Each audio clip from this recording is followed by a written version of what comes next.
ओम शांति वाक्य समानता और समीपता 18:76 वाक्य अजय बाप दादा चवंता की क्या सदा बाप दादा समान सदा समानधारी सुदर्शन चक्रधारी और निर्माण है।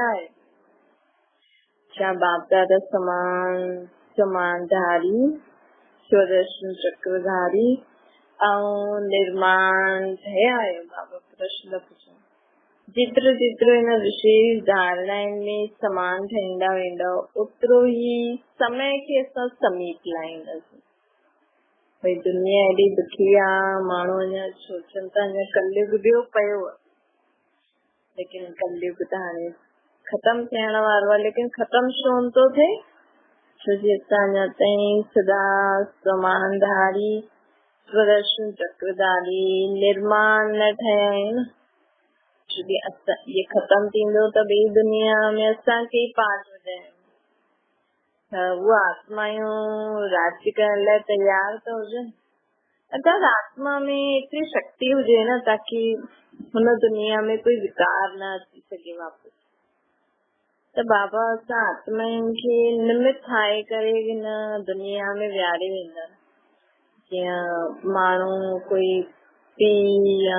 कोई घर में मां या दुकानदारी जे लाइ पीउ कंहिं न कंहिं जिम्मेवार माण्हू खे होशियार ठाहे करे विहारे वेंदो आहे न काॾे वेंदो आहे ताकि हुनजी दुकान उहो संभाले सघे ताकि कोई गड़बड़ न थिए घर में भी कोई वेंदो आहे त जिम्मेवार माण्हू खे विहारे वेंदो आहे न छोजी सत्य पिता में त भगवान जो भी प्रार्थना है बाबा भी मथे रेस्ट कंदा हिन दुनिया में कोई भी विकार बुराई प्रवेश न थी पाए हिन छोजी अगर विकार बुराई प्रवेश थींदी त वरी आत्मायूं चिल्लाईंदियूं हे भगवान त बाबा जो आराम फिटी वेंदो न छोजी सत्य प्रेता में भक्ति जो पाठ है सत्य 2 युगनि ताईं भगवान जो हिन सृष्टि ते पाठ न हूंदो आहे इन करे हाणे बाबा असां आत्माउनि खे लाइक था ठाहिनि असां आत्माउनि में एतिरी शक्ति भरनि था वो भी फ्री में चए थो बस मूंखे यादि करो बाबा त सभिनि खे फ्री में ॾियण वारो आहे ॾियण लाइ जी कई माण्हुनि वटि ॾाढो सामान ईंदो आहे न चईंदो असां वटि त ॾाढो सामान आहे तव्हां बस अचो फ्री में तव्हांखे ॾियूं था बस तव्हांखे अचणो पवंदो लेकिन माण्हुनि वटि टाइम न हूंदो आहे त वञी न पाईंदा आहिनि उहो माल हली वेंदो आहे त ईअं ई बाबा बि चए थो मूं वटि त ॾाढी शक्ति गुण ज्ञान आहे बस तव्हां मूंखे यादि करो ताकि मां तव्हांखे ॾियां छोजी बाबा खे बि ॿी दुनिया जे लाइ एतिरा शक्तिशाली ॿार हुजणा खपनि ताकि बाबा जी शक्ति हुननि ॿारनि द्वारा पूरी विश्व में फैलदी रहे ताकि कोई भी विकार बुराई हिन में दुनिया में एंटर न थी पाए इन करे बाबा चवनि था छा तव्हां सदा समानधारी केतिरा समान बाबा असांखे ॾिना अथई सदा सुदर्शन चक्रधारी चक्कर जो ज्ञान और सदा निर्माण थी करे हलदा है अहंकार न आत्मिक भान में अहंकार खत्म थी वेंदो आहे त निर्माण थी वेंदो छोकी जेतिरो असां ठाहींदासीं न ओतिरो समय खे समीप लाहींदासीं समय खे ॼाणण जे लाइ हाणे केतिरो समय पियो आहे हिन जी परख असां पंहिंजी धारणाउनि में समान स्थिति केतिरी आहे कई बार पुछंदा न बाबा कॾहिं विनाश थींदो त बाबा अॼु चवनि था जॾहिं तव्हां पंहिंजी धारणाउनि खे चेक करो असां जेतिरो बाप समान थींदा वेंदासीं न ओतिरो समय नज़दीक ईंदो वेंदो हाणे ॿुधायो कि समय केतिरो समीप आहे चेक करो पहिरियों खुद खे असां में केतिरी धारणाएं थी आहिनि पोइ हुन अनुसार ॿुधायो केतिरो समय पियो आहे दुनिया जे परिवर्तन थियण में समानता में समीप आयो त समय भी समीप अची वेंदो आहे बाप समानता में समीप अची वेंदासीं त समय भी समीप अची वेंदो हिन प्रोग्राम जे विच पंहिंजे पाण खे परखण व पंहिंजे द्वारा समय खे ॼाणण जो समय मिलियो आहे। प्रोग्राम थियो हूंदो उते कुझु। हिन विशेष मास जे अंदर असांखे ॿ मुख्य ॻाल्हियूं मुख्य रूप सां लक्ष्य जे रूप सां साम्हूं रखणियूं। असांखे बाबा हाणे चए थो कि हिन मास जे अंदर ॿ मुख्य ॻाल्हियूं। हाणे त मास जो न, बाबा चए थो मास मतलब हिकु ॾींहुं बि छा, हाणे जो बाबा चए, हा बाबा हाणे खां ई पंहिंजे अंदर प्रॉमिस करण जो समय आहे। छो त हाणे न बाबा जी मदद बि मिले थी। पहिरियों त भई माण्हू पुरुषार्थ कंदा हुया, लेकिन हाणे त बाबा हाणे जो ॿ ॻाल्हियूं ॿुधाईंदो, वो हाणे खां ई असां पंहिंजे जीवन में धारण करे हलंदासीं त ॾाढी मदद मिलंदी। अॼु ई धारण थी वेंदो।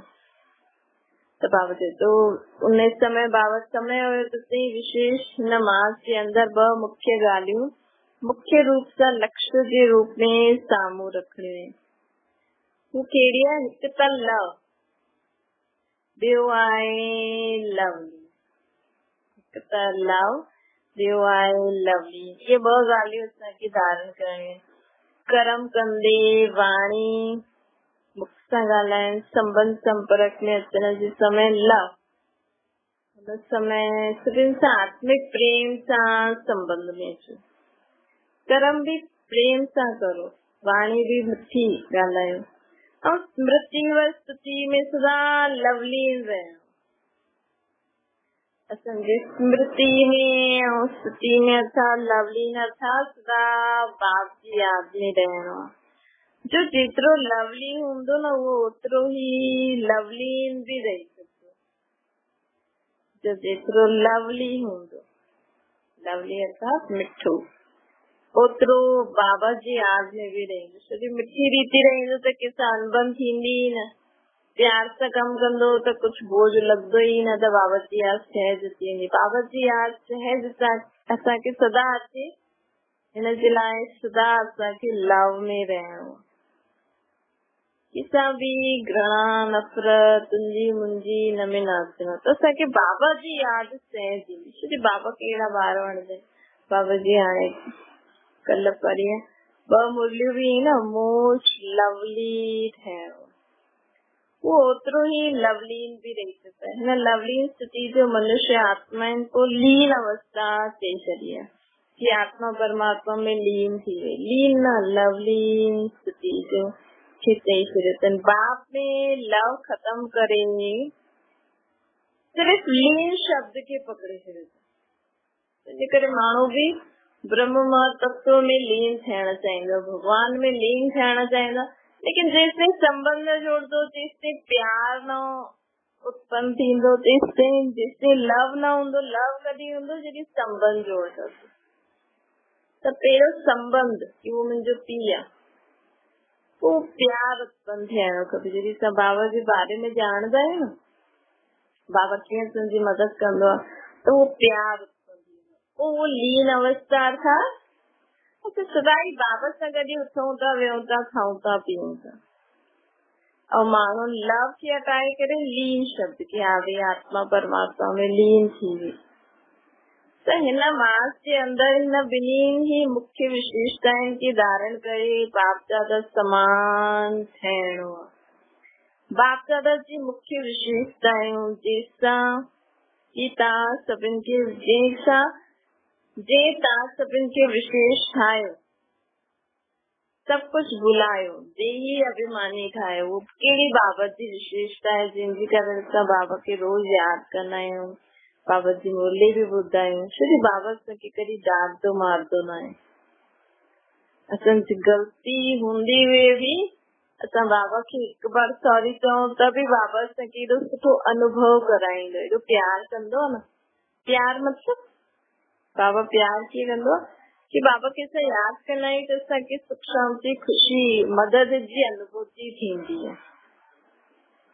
प्यार जेका हूंदो आहे उहो असांजी मदद कंदो न, हर समय साथ में ईंदो। त ॾिसो बाबा असां सॼे ॾींहं में केतिरी बाबा जी श्रीमत विपरीत कम कंदा बि आहियूं। तभी बाबा असांखे मदद करे थो। जॾहिं असां बाबा खे चऊं था, बाबा ग़लती थी वई, असां मञूं था, बाबा खे ॿुधायूं था, चऊं था कि हा बाबा असां कुझु शरारत करूं था, त बाबा अञा ताईं असांखे लव सां सम्झाए थो न। बाबा चवंदा आहिनि मां अंत ताईं सम्झाईं। त बाबा जी हिन विशेषता जे कारण असां बाबा जे ठहियासीं, सभु कुझु भुलायो, देही अभिमानी ठहियासीं लव ऐं लवली हिन अवस्था जे कारण। त असांखे बि सभिनि खे एतिरो प्यार सां हलाइणो। असां रोज़ रोज़ हिकु ई ग़लती करूं था, चऊं था न बाबा असां नथो थिए, नथा करे सघूं, या जेतिरो बि थिए थो बाबा हुनमें संतुष्ट थी करे असांखे पाले थो न। असांखे बि हिक ॿिए खे हुन रीति संतुष्ट थी करे पालणो आहे। लव पंहिंजो सभु कुझु बि, लव बाबा जो लव जे कारण असां सभु कुझु बि हिकु सेकेंड में, जो 5 वर्ष जी विस्मृति हुई, वो ॻाल्हियूं स्मृति में अची वयूं। श्री बाबा एॾो प्यार ॾिनई असांखे, त बाबा एॾो प्यार ॾिनई हुनजे कारण असांखे 5000 साल पहिरियों, अॼु कंहिंखे चओ कंहिंखे आत्मा परमात्मा जो ज्ञान ॾियो, भले वो परमात्मा खे यादि कंदा हुजनि, लेकिन असां भले उन्हनि खे प्यार बि हूंदो, लेकिन असां जहिड़ी रीति यादि करूं था, जहिड़ी रीति संबंध जोड़ियो आहे, त हुन अनुसार असांखे बाबा चईं था 5000 साल पहिरियों इहो हुयो, त स्मृति अची वई न, ॿियनि खे नथी अचे। त सर्व संबंध में लाहियो, असांखे स्मृति बि आई, असां बाबा सां सर्व संबंध बि जोड़ियासीं, सर्वस्य त्यागी बि ठहियासीं। जबकि बाप हिक ही विशेषता सां हिक ही सेकेंड में पंहिंजो ठाहे छॾियईं, त तव्हां सभु बि हिन विशेषता खे धारण करे बाप समान न ठही सघंदा आहियो। बाबा चए थो तव्हां बि हिन लव ऐं लवली स्थिति खे, विशेषता खे धारण करे बाप समान लवली जे बाबा असांखे प्यार ॾे थो न, वो असांखे बि सर्व खे प्यार ॾियणो। जबकि साकार बाप में हिन विशेषता में परसेंटेज न ॾिठी। साकार बाबा ॾिसो, बाबा साकार बाबा में ॾाढो ई सभिनि खे प्यार सां हलाईंदा आहिनि। तॾहिं त ॾिसो केॾी वॾी संस्था थी वई। अॼु बाबा वटि न हुया, केॾा सारा ॿार हुया, सभिनि जी अलॻि अलॻि स्वभाव संस्कार हुयो, लेकिन बाबा कंहिंखे उल्टो सुठो चयईं, ब्रह्मा बाबा। श्री बाबा त मुरली हलाए हली वेंदा, पालणो त मम्मा बाबा खे हुयो न। त हुननि वटि बि केॾा 300 ॿारनि में केतिरी कमी कमज़ोरियूं हूंदियूं, लेकिन हर हिक जी विशेषता खे ॾिसी कम लाइन, तॾहिं त एॾी वॾी संस्था थी वई न। अगरि बाबा बुराइनि खे ॾिसे या ब्रह्मा बाबा ऐं सभिनि खे कढी छॾे, पोइ कीअं ठहे एॾी वॾी संस्था। त बाबा चए थो असांखे बि चाहे घर गृहस्थी में रहूं था या सेंटर ते बि, बाबा जी परिवार में भी अगर के ॿार में त कोई कमी ॾिसूं कॾहिं नज़र ईंदी आहे न, के दीदी में, के भाउ में, का भेण में, या कहिड़े बि स्टूडेंट में बि, उनखे बाबा, उन आत्मा मुंहिंजो बाबा चयो थी। बाबा जे घर में कोई ईअं अची सघंदो आहे? बाबा जी मुरली कोई ईअं ॿुधाए सघंदो? त बाबा हुनखे एक्सेप्ट कयो अथई न, छोजी बाबा खे त राजधानी ठाहिणी आहे, राजधानी में त सभी प्रकार जी आत्मा खपे।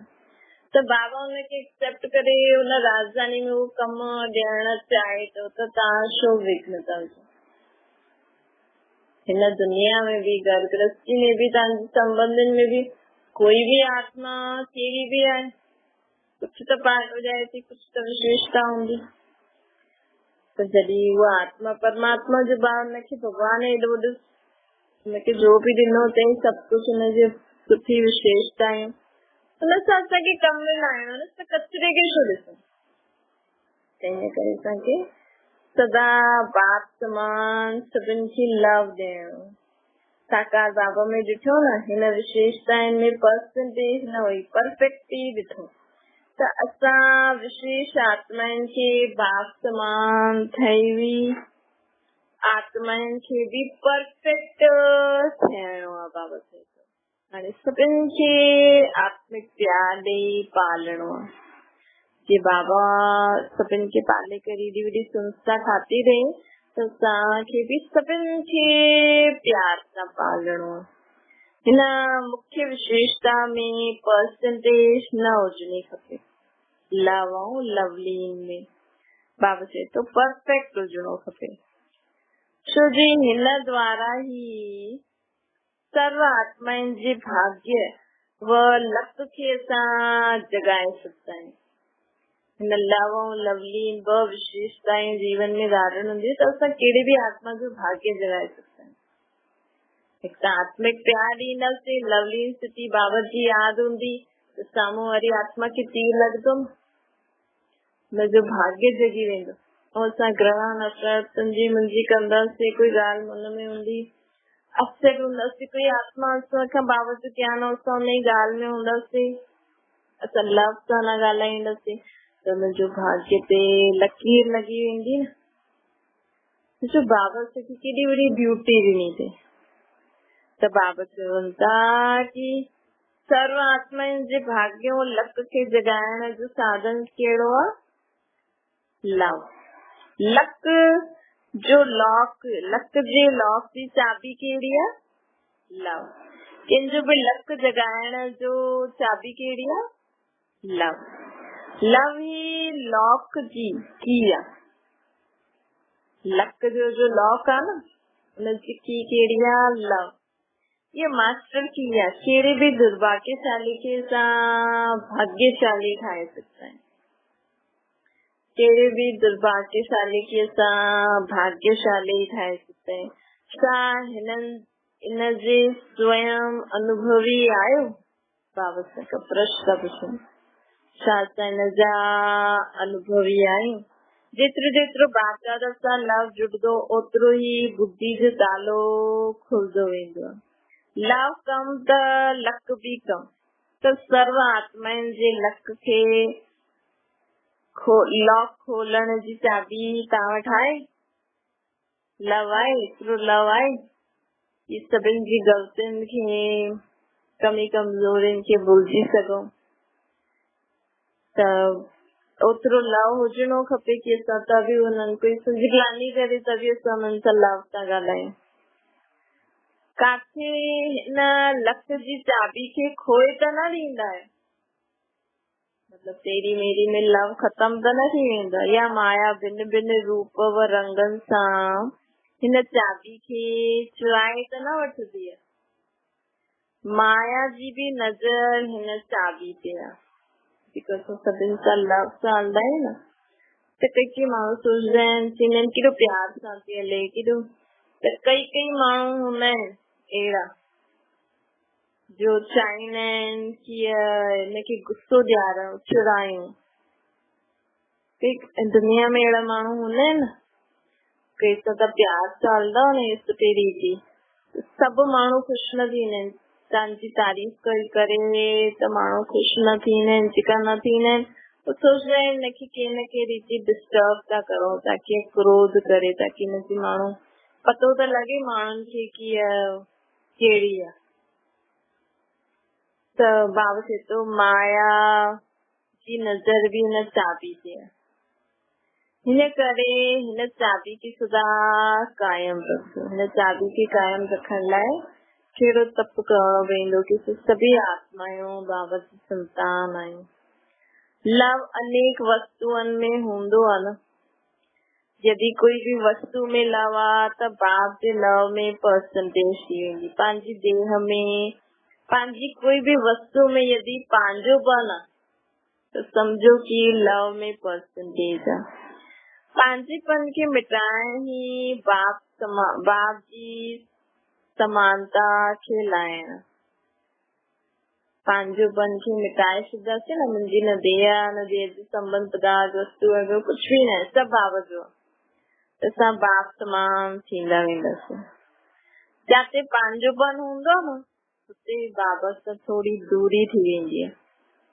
छोकी असां हिकु बाबा खे पंहिंजो न ठाहींदा, ॿियो कंहिंखे बि ठाहियो था, भई मूंखे बाबा बि सुठो लॻंदो आहे, लेकिन मूंखे हीअ बि चीज खपे, त प्यार बटी वियो न। दुनिया में ईअं ई त आहे, अॼुकल्ह माण्हू जे घर में 10 माण्हू आहिनि त 10 सां प्यार सां हलणो पवंदो, त उते प्यार बटी वेंदो। तॾहिं त बाबा चई न, सभिनि खे असां बाबा जो सम्झो ऐं असां बाबा सां प्यार करो। त बाबा सां प्यार कंदासीं त बाबा ऐं सभु बाबा जा आहिनि, त सभिनि वटि बि असांजो प्यार मिली वेंदो। अगरि सभु चीजुनि खे असां हिक सां जोड़े छॾियो ऐं हिक में पाणी विझो त सभु चीजुनि में पाणी पइजे थो न। असां हिक जॻह खां 10 पाइप अलॻि अलॻि लॻायो ऐं 10 ॾींहंनि खे हिक टूटी सां जोड़े छॾियो, त हुन टूटी खे नल में लॻाईंदो त नल जो पाणी 10 जॻहनि ते आराम सां पहुची वेंदो न। न त हिक हिक खे ॾींदा त देरी थी वेंदी, पोइ काथे घटि काथे ज्यादा कंदे कंदे कुझु गड़बड़ थी सकती है। त ईअं असांखे बाबा सां प्यार करणो, सभु बाबा जा आहिनि, सभिनि वटि प्यार मिली वेंदो, सभु पंहिंजो थी वेंदो। पंहिंजो बाबा आहे, बाक़ी सभु बाबा जो। त इनडायरेक्ट में सभु कुझु असांजो थी वियो न। त बाप से तो जाते पंहिंजोपन आहे न, उते बाप दादा साथ न रहंदो, छोकी प्रेम बटी वेंदो। परसेंटेज वारो कॾहिं बि परफेक्ट न थी सघंदो, परफेक्ट अर्थात डिफेक्ट वारो कॾहिं बि परफेक्ट न थी सघंदो। हिन करे हिन वर्ष में परसेंटेज खे मिटाए असांखे परफेक्ट ठहिणो, तॾहिं हीअ वर्ष विनाश जी वर्षा लाईंदो। अगरि तव्हां दुनिया जा दुख ॾिसी करे परेशान थी विया आहियो न, अगरि तव्हां दिलि सां चाहियो था कि जल्दी जल्दी सभिनि जा दुख दूर थी वञे, त अॼु खां पंहिंजे पाण खे परफेक्ट ठाहिण शुरू करे छॾियो। माण्हुनि जे दुख में दुखी न थियो।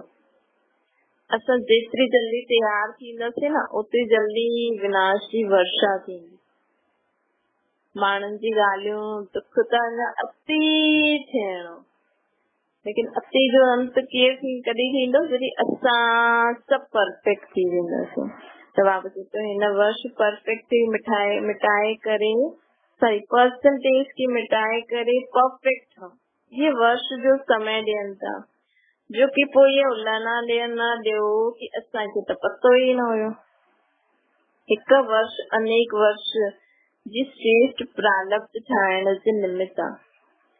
पंहिंजे पाण ई चेक ठही पंहिंजे पाण खे चेक करणो ऐं पोइ चेंज बि करणो। अगरि मूंखे हिन ॻाल्हि में पंहिंजे खे परफेक्ट ठाहियो त अनेक प्रकार जा डिफेक्ट स्वतः ई समाप्त थी वेंदा। असां सभिनि सां लव ऐं लवलीन रहंदासीं त अनेक प्रकार जा डिफेक्ट स्वतः ई समाप्त थी वेंदा। ये तो सहज पुरुषार्थ है। अगर स्वयं बाप सां गॾु लव में लवलीन रहंदव त ॿियनि खे बि सहज आप समान बाप समान ठाहे सघंदा। त बाप सां लव ऐं लवलीन स्थिति में असां ॿियनि खे बि आप समान बाप समान ठाहे सघंदा आहियूं। त सभिनि खे बाबा जो सम्झंदासीं त असां बाबा बि यादि ईंदो, त सभिनि बाबा सां बि लव सभिनि खे बि ॾेई सघंदासीं। त हिन वर्ष बाप समान थियण जो लक्ष्य रखी करे हलणो। त बाप दादा बि अहिड़े ॿारनि खे तत्व जो वरदान ॾेई छॾियो। त अगरि तव्हांखे तत्व अर्थात बाप दादा समान ठहिणो आहे त असांखे हिन वर्ष बाप समान थियण जो पुरुषार्थ करणो। बाप समान जंहिंमें मुख्य बाबा कहिड़ी ॻाल्हि ॿुधाई, लव ऐं लवली। त बाबा चवनि था ड्रामा अनुसार तव्हांखे तत्व जो वरदान मिली वेंदो। बाबा चवंदा न मां बि ब्रह्मा बाबा भी नारायण ठहींदा त तत्व तव्हां बि नारायण ठहींदा। ईअं जो ब्रह्मा बाबा खे वरतो मिलियो उहो असांखे बि मिलियो। जो शिव बाबा में जो भी गुण शक्तियूं आहिनि असां में बि ऑटोमेटिकली अची वञनि बिना महिनत। हिनजे लाइ असांखे सिर्फ़ु बाप समान ठहिण जो पुरुषार्थ करणो। तो वरदान मिली वेंदो। बिना महिनत सां सभु गुण शक्तियूं पाण में अची वेंदियूं। हिन वर्ष जी विशेषता बासमान थई समय के समीप लाइणो आहे। समय जी विशेषता के स्वयं में लाइणो आहे। हिन समय जी विशेषता हले थी, अञा भी हले थी। अगर तव्हां पुरुषार्थ कंदा हूंदव, कंहिं ॻाल्हि जी धारणा कंदा हूंदव त असांखे हिन समय न ॾाढी सहज प्राप्ति थिए थी। त बाबा चए थो कि समय जी विशेषता के स्वयं में लाइणो। अच्छा, अहिड़ा सदा लवली रहण वारा पासमान निर्माण ऐं निर्माण करण जे कर्तव्य में सदा तत्पर रहण वारा समय जी विशेषता के स्वयं में लाइण वारा श्रेष्ठ स्वमान में सदा स्थित रहण वारा श्रेष्ठ ऐं समान आत्माउनि खे बाप दादा जो याद प्यार ऐं नमस्ते। संत जी भी बाप दादा की याद प्यार ऐं नमस्ते। ओम शांति। बाबा को याद करो।